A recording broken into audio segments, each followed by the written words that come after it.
You need wisdom to get married. Proverbs 4:5-7 says, "Get wisdom, get understanding, forget it not, neither decline from the words of my mouth." Verse 6, "Forsake her not, and she shall preserve thee. Love her, and she shall keep thee." 7, "Wisdom is the principal thing, therefore get wisdom. And with all thy getting, get understanding." Wisdom is really the principal thing in every human endeavor. Wisdom is not dispensed through formal education. Formal education gives you knowledge in your field of study. You remain blunt and ignorant in several fields of study. You need wisdom to apply the knowledge you gain through formal education.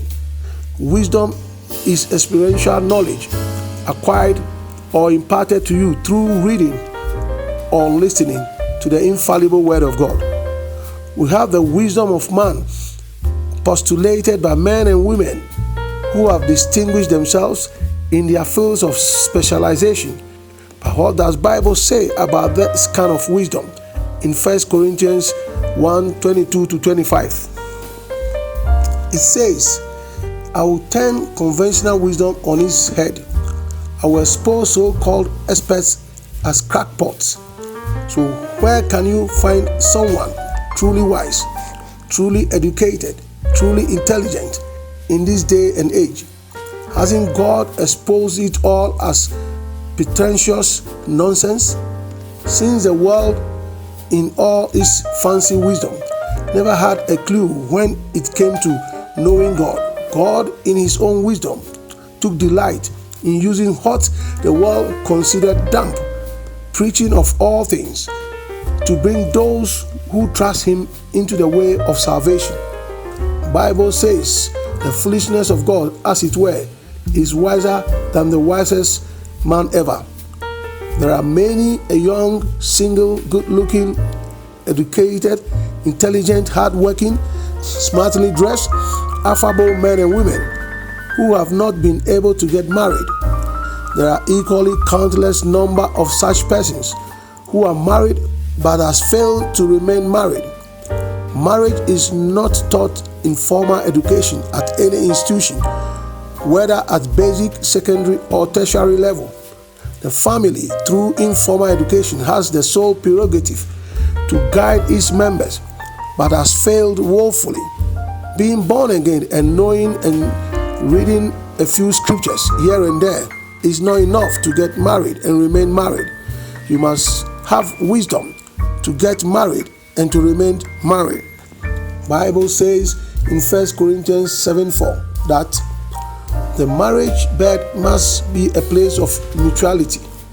The husband seeking to satisfy his wife, the wife seeking to satisfy her husband. Marriage is not a place to stand up for your rights. Marriage is a decision to serve the order, whether in bed or out of bed. Some men and women have taken the issue of socially constructed roles for men and women too far, to the extent that to them it is a fight for one's right as a man or as a woman. Please note that there is no universally socially constructed roles for either for a woman or a man.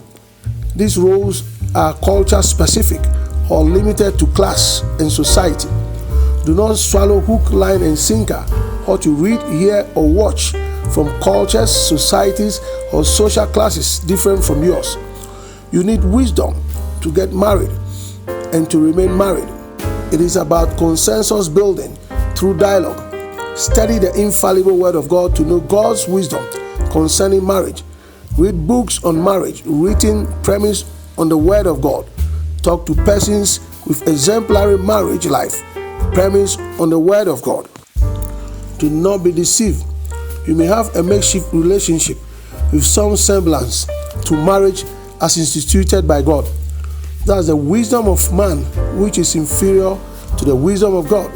Don't wait until the storm comes before you seek God. Seek God whilst he may be found. Make hay whilst the sun shines. God bless you.